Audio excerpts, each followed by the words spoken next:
Bismillahirrahmanirrahim. Assalamu alaikum wa rahmatullah. Ladies and gentlemen, brothers and sisters, welcome to another episode of Sunday Brunch.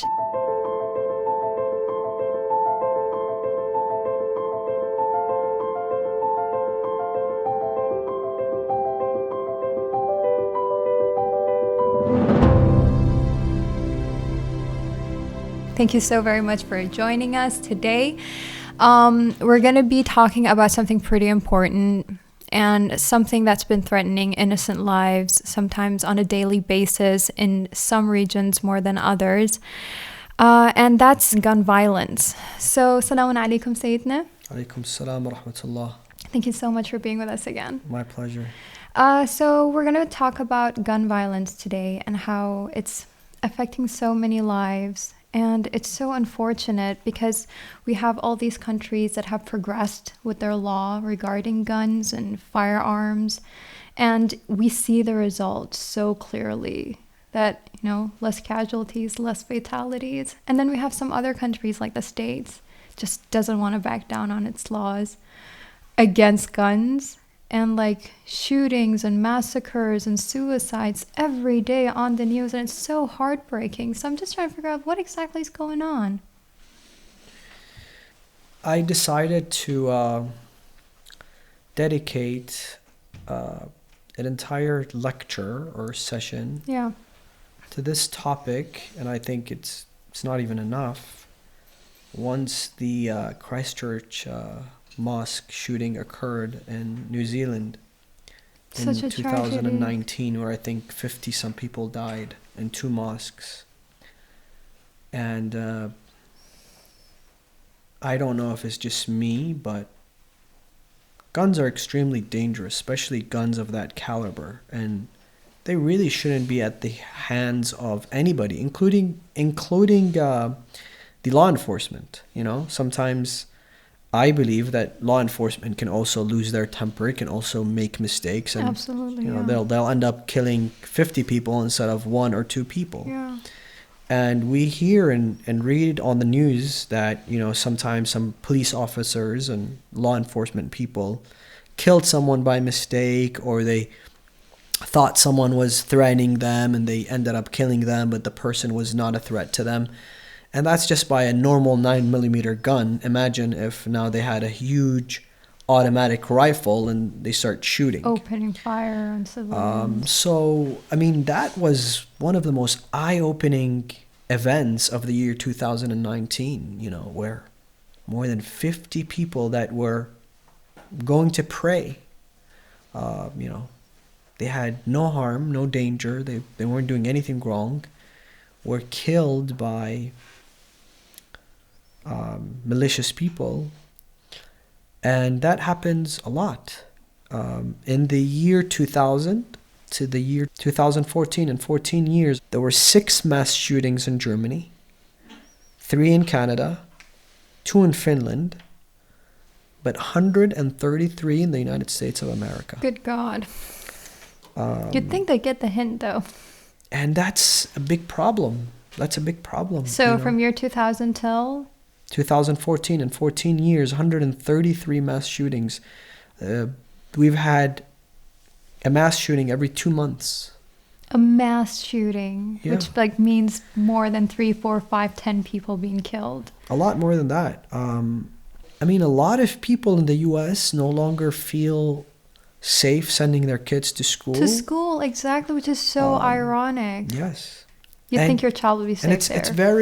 It's very saddening because schools are meant to be a place of safety for children. And learning and growing and progressing. This is where you're supposed to be happy, right? Exactly. And building character, not thinking of the next moment a random person's going to barge through the door and just stick a gun at your face.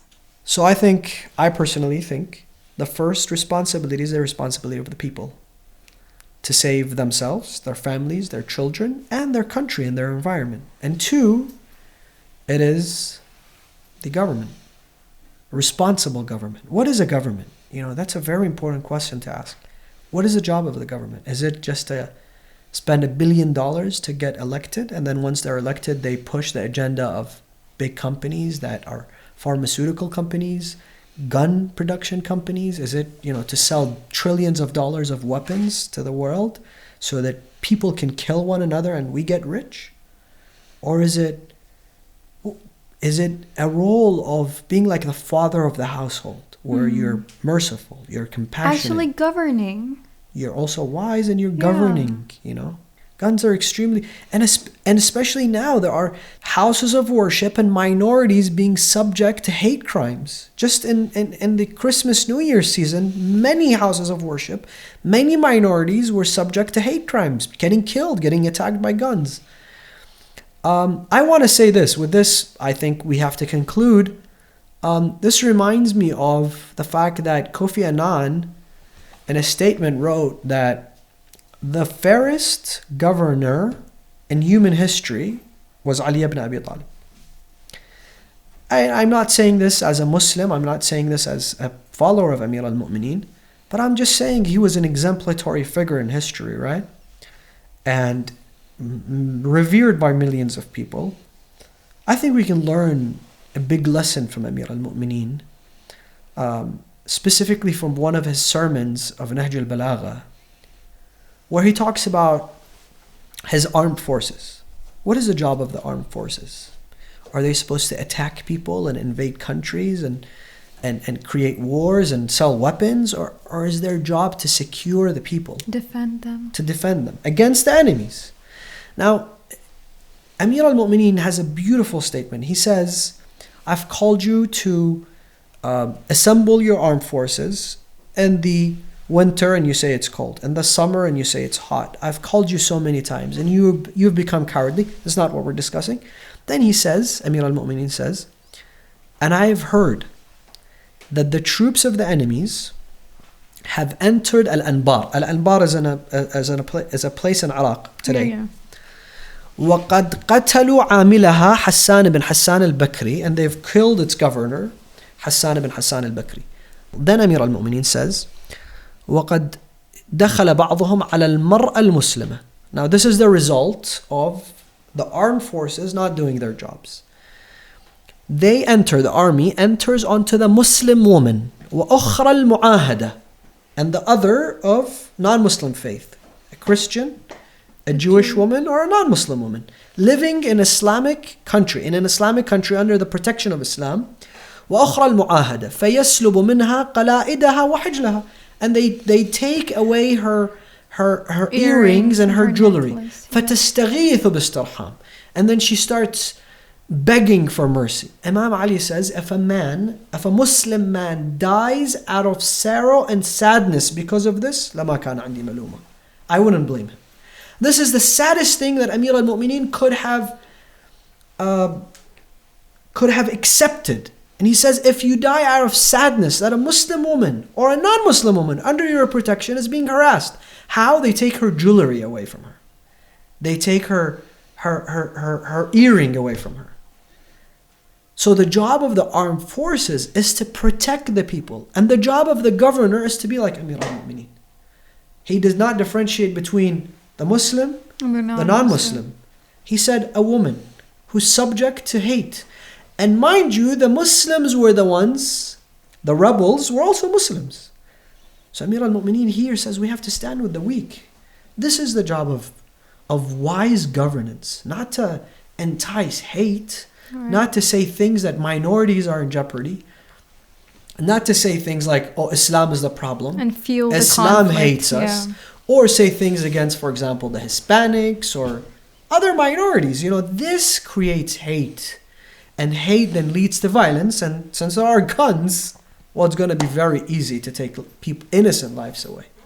So inshallah, this show and this brief discussion we had would raise more awareness towards fighting this this horrible time bomb that's waiting in the corner to take innocent lives, like you said. Thank you so much for your time, Sayyidina. And thank you, ladies and gentlemen. You've been watching Sunday Brunch. Don't forget to share your suggestions and your comments with us to improve this show. Until the next episode of Sunday Brunch, Assalamu alaikum wa rahmatullah.